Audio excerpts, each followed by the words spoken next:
without a shadow of a doubt, the biggest hurdle with translating the laboratory program into the clinic has been attracting funding support, building a business case, and getting that first tranche of money that got us set up.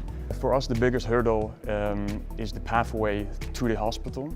So with biomedical technology, it requires extensive clinical trials, and that includes a long pathway to validate our technology and to prove that it's safe.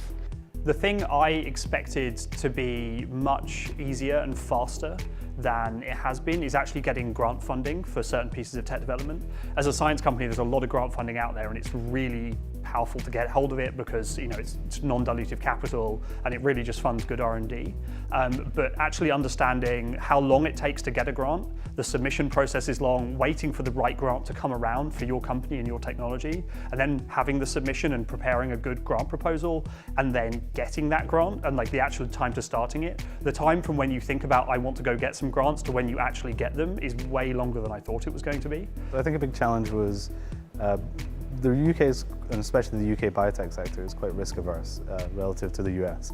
I think there was a big challenge in convincing investors and clinical partners that we were a kind of legitimate organization, and just because we hadn't been in academia for 30 years didn't mean that we didn't kind of know what we were doing. So one of the problems in getting investment is getting sufficient funds but not giving away the whole company in order to do that. And that's quite tricky.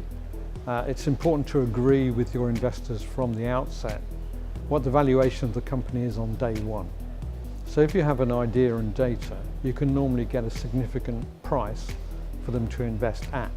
And the important thing is to get the job done and make a success. So you don't want to be too sensitive to your share of the company. What's more important is the cake size, not your share of the cake.